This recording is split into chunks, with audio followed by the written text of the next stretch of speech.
welcome back to Applied Business Strategy. In this short video, I would like to look at Porter's 5 forces. The 5 forces model is very popular among students and among practitioners. I see it very often in class, in student presentations, in case competitions, but also in strategy presentations in the corporate environment. The challenge with the 5 forces model is that half of the time, or more than half of the time, I see it not being applied correctly. And there are some pitfalls that come with the model that is very important to be aware of. So in this video, I want to dive into these pitfalls and explain what they are and how to avoid them. So let's go into it. So what I did is I Googled 5 forces example, and these were the top 5 results that came up. And the last of these 5 was quite intriguing to me because it says Porter's 5 forces analysis tutorial. So I wanted to see what examples are given here and if these examples are good examples. And this is what I found. An example of the fitness industry. On first view, it looks great because it has, of course, the 5 forces. And it has some text. It has a headline that says which industry it is. So the model in itself seems pretty complete from this perspective. However, when we look into the details, we will find that pretty much all of the 6 common pitfalls are present here in this example. So what are these pitfalls? The first one is actually not being clear about why we conduct the 5 forces analysis in the first place. So what the tool is actually being used for. And just to recap, the tool is being used for understanding the attractiveness of an industry. Here in this example, it actually says nowhere on the page whether the industry is attractive or what is the takeaway from this model. So the purpose of why this analysis was conducted in the first place is not clear. The second pitfall is not clearly defining the industry that we want to analyze.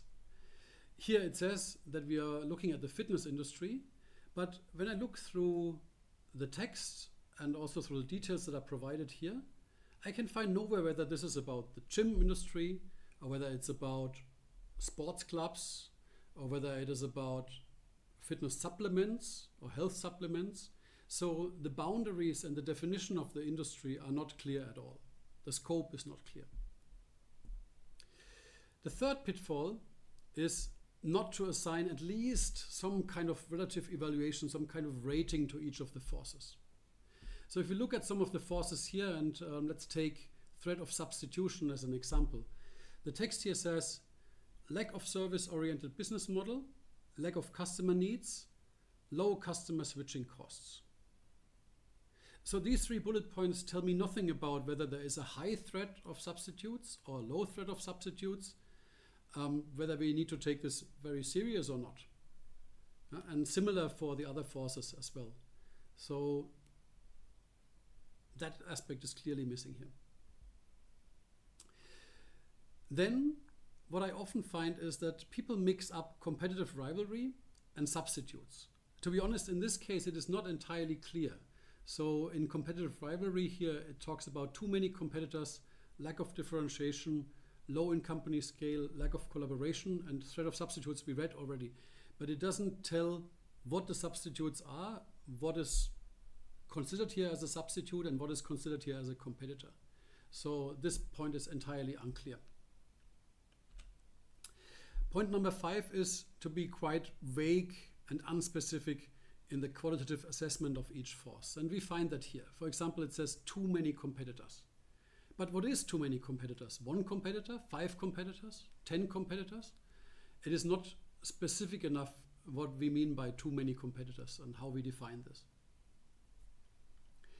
And then finally, and that links back to number 1, the so what of the analysis, the conclusion that we come to. So is this an attractive industry or is it not? And does it mean that we could enter this industry or we want to avoid this industry, or it is interesting to further evaluate? All of this should be talked about in the conclusion, and this is missing here. So how to do it right? My personal advice is this. First of all, be very clear why you conduct the 5 forces analysis in the first place. What do you want to get out of it? Do you want to understand whether you want to enter the industry or avoid it? Or is this your supplier industry that you're looking at, so you want to understand your positioning? That is very important to start off with. Then, before you start, be very specific what industry you're analyzing. What is included and what is out of scope. To give you a specific example, if you're looking at the retail industry, does retail include only offline, meaning actual physical stores, or do you also include online stores? If you consider only physical stores in your analysis and in your competitor environment, then online would be a substitute. But if online is included in your analysis, then online players would be competitors. Then, for each of the 5 forces, go through and describe them in detail, but definitely say if the force is high, medium, or low in rating. Meaning competitive rivalry. Is it high? So it's a strong competitive environment, or is it low? Meaning the competitive environment is weak, and we can have a strong position in this environment. And do this for all the 5 forces. And then be clear what a competitor and a substitute is. I gave the example already about the retail industry, but be very clear what the competitors are, who the competitors are, and who the substitute products and the substitute players are. And then as you describe every of the 5 forces in detail, be quite specific. For example, instead of saying too many competitors, say there are 8 major competitors in this industry. And be specific and name them.